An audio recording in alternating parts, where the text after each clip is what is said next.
राजकारणात दर मिनिटाला काहीतरी नवं घडतंय। बातमी कुणीही दे, पण खरी अपडेट मिळते फक्त राजकीय लाईव्हवर। राजकारणाच्या क्षितिजावर पुन्हा एकदा बदलाचे ढग दाटून आले। स्थानिक स्वराज्य संस्थांच्या निवडणुकांचा धुरळा खाली बसत असतानाच आता पुणे पदवीधर मतदारसंघाच्या निवडणुकीचं रणशिंग वाजण्याची चाहूल लागली। या रणांगणात भाजपकडून उमेदवारी निश्चित मानले जाणारे क्रांती सहकारी साखर कारखान्याचे अध्यक्ष शरद लाड यांच्यासाठी ही निवडणूक केवळ एक राजकीय स्पर्धा नाही, तर अस्तित्वाची कसोटी ठरणार असल्याची कुजबूज राजकीय वर्तुळात सुरू झाली आहे। काळाच्या प्रवाहात अनेक निष्ठा बदलतात, विचारांचे रंग बदलतात आणि राजकीय वाटाही वळण घेतात। काही महिन्यांपूर्वी शरद पवार यांच्या राष्ट्रवादी काँग्रेसला रामराम करून भाजपचं कमळ हाती घेतलेला लाड यांच्यासाठी ही निवडणूक नवं आव्हान घेऊन उभी आहे। त्यांच्या पाठीशी भाजपची सत्ता, संघटनात्मक ताकद आणि पालकमंत्री चंद्रकांत पाटील यांचा ठाम पाठिंबा असला तरी जनतेच्या मनातील नाजूक भावना आणि बदलती राजकीय समीकरणं या साऱ्यांनी ही लढत अधिकच नाट्यमय बनवली आहे।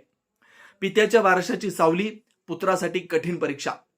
एकेकाळी याच पदवीधर मतदारसंघातून राष्ट्रवादी काँग्रेसच्या तिकिटावर लढत देत विजय मिळवणारे आमदार अरुणअण्णा लाड यांनी आपल्या राजकीय पराक्रमाची छाप उमटवलेली होती। काँग्रेसचा भक्कम पाठिंबा आणि स्थानिक नेत्यांची साथ यामुळे विजयाचा मार्ग सुखकर झाला होता। त्यावेळी काँग्रेसचे नेते विश्वजित कदम यांनी आघाडी धर्म जपत दिलेली साथ निर्णायक ठरली होती। पण आज चित्र बदललंय।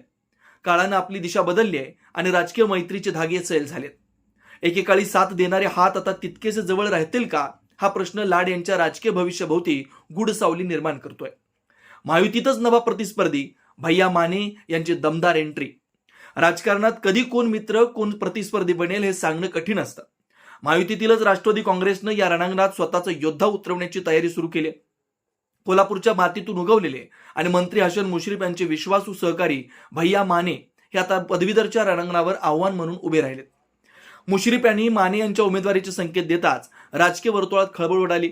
ही लढत आता केवळ भाजप विरुद्ध विरोधक अशी न राहता महायुतीतीलच अंतर्गत संघर्षाचं रूप धारण करण्याची शक्यता निर्माण झाली आहे। पराभवाच्या जखमा आणि नव्या लढाईची वेदना। अलीकडील स्थानिक स्वराज्य संस्थांच्या निवडणुकांनी भाजपच्या विजयाच्या घोड्याला अचानक लगाम घातल्याचं चित्र दिसलं। कुंडल जिल्हा परिषद गटातून लाड यांच्या पत्नी धनश्री लाड यांनी लढत दिली, पण विजय त्यांच्या हाती आला नाही। हा पराभव केवळ मतांचा नव्हता, तर आत्मविश्वासाला बसलेला धक्का होता। दुसरीकडे भैया माने यांच्या पत्नीनं जिल्हा परिषद निवडणुकीत विजयाचा झेंडा फडकावत आपली ताकद सिद्ध केली। हा योगायोग नव्हे, तर बदलत्या जनमताची चाहूल असल्याचं राजकीय जाणकारांचं मत आहे। बदलत्या जनमताचा इशारा, भविष्य अनिश्चिततेच्या वळणावर। आज पुणे पदवीधर मतदारसंघ एका निर्णायक वळणावर उभा आहे। भाजपची सत्ता, संघटन आणि अनुभव एका बाजूला आहे, तर दुसऱ्या बाजूला नव्या आशा, नव्या आकांक्षा आणि बदलाची चाहूल आहे। एकेकाळी अभेद्य वाटणारे राजकीय किल्लेही काळाच्या ओघात हादरतात आणि नवे इतिहास लिहिले जातात। शरद लाड यांच्यासाठी ही निवडणूक केवळ विजयाची नाही, तर स्वतःच्या राजकीय अस्तित्वाची लढाई ठरणार आहे। आणि भैया माने यांच्यासाठी ही संधी आहे स्वतःचं नाव इतिहासाच्या पानांवर कोरण्याची। राजकारणाच्या या नाट्यमय रंगमंचावर आता साऱ्यांची नजर लागली आहे।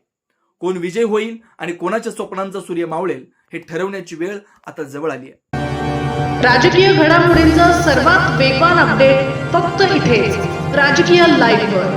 आमच्या YouTube चॅनलला लाईक, शेअर, सबस्क्राईब करा आणि रहा राजकारणाच्या रणभूमीवरील थेट नजरेत।